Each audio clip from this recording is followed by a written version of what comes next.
this lesson, we tackle strategy implementation issues. You thought setting strategy was hard? Well, you've hardly begun. I love this quote from Jim Collins, that building a great company requires 1% vision and 99% alignment. 95% of employees don't understand the corporate strategy of the company they work for. And if that is true, how the heck do you expect them to help achieve the corporate objectives? So here's a few ideas that you can do once the strategy plan has been approved. First, you've got to find a way to communicate the strategy to the masses. A strategy statement is a short statement designed to communicate a lot of information about the primary objectives, the boundaries of the business, and its competitive advantage.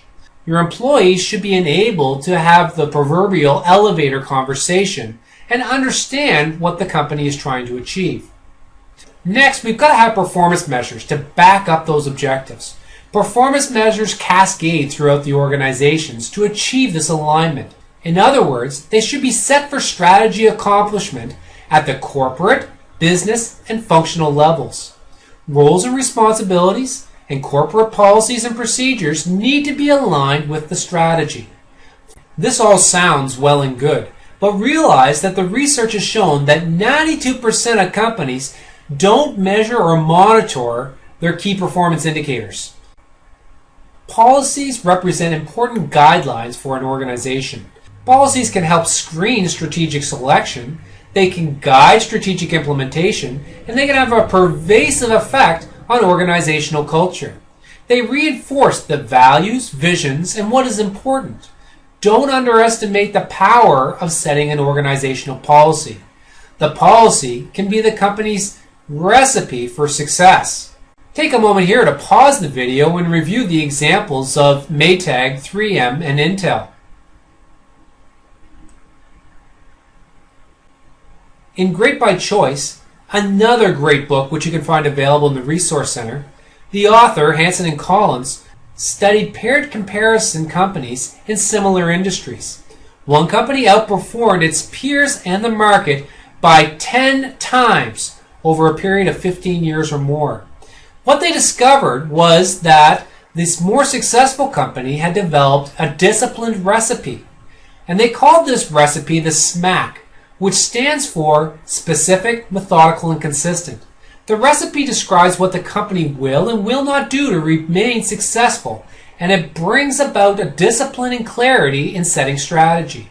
For example, the SMAC for Southwest Airlines is as shown on the screen here. To remain a short-haul carrier with under 2-hour segments, utilizing 737s as their primary aircraft, continuing to focus on high aircraft utilization, quick turns, specifying that the passenger is the number one product as opposed to freight or mail, continuing to focus on low fares and high-frequency servicing, staying out of the food service, avoiding interlining, specifying Texas as their number one priority market, maintaining their corporate culture, and focusing on trying to keep their business models simple. Those are all policies that Southwest Airlines has established, and this recipe has remained consistent for a very long period of time, decades in fact, with very few changes, that has led to their continued success over a long period of time, relative to its competitors of, say, Delta or American Airlines. The corporate organizational structure is often the first thing that's tinkered with to align the organization for the implementation of strategy. Corporate structures are many and varied, and they're set at the discretion of the CEO and the team he has assembled. If you divvy up the strategy amongst the managers, the CEO will likely adopt one or more elements of the following structures. So first you have entrepreneurial structures where everyone is a generalist and the CEO or the general manager of that business unit makes all the decisions. You may have a functional structure where you have specialized roles that are defined and staffed accordingly. The CEO establishes an executive committee for making all the major decisions. You may then get to a point where you have a divisional structure where business units themselves have resources and manage their own businesses separately. Decision-making becomes more decentralized. A matrix structure is where you have a functional and a business unit structure combined at the same level in the organization. That is to say that employees have two superiors to report to, a functional manager, so for instance the CFO, as well as a business unit manager, which would be the president of, say, a particular division. This type of structure combines the stability of the functional structure with the flexibility of the business line structure. And it's best used when the external environment is complex and changing. So you'll see this type of structure in, say, the aerospace industry. And finally, we have a network structure. And this is an interesting and emerging structure where most of the activities are outsourced to strategic partners, and that the organizational structure is in many respects a virtual organization. It's best used when the environment is unstable and there's constant change in conditions requiring innovation and a quick response. The structure provides the company with the flexibility to cope with change and the shifting patterns of trade and competition while allowing it to focus on its distinctive competencies. We see this structure evolving more and more in the public sector, in government. When you drill down into the blocking and tackling of strategy implementation, you need to work through all of these sorts of activities. Programs are initiated to address strategic objectives.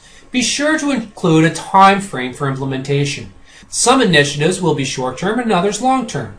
Consider the interplay between the initiatives. Some will be complementary and others will be competing for the same resources.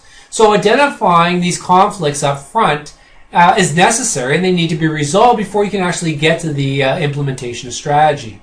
The goal of programming is to ensure that all the major strategic initiatives are adequately planned. Now, budgets, something of which we are all familiar as finance folks, are necessary to ensure that the new programs are indeed adding shareholder value. And this is the last formal check to ensure that the strategy is both feasible and practical.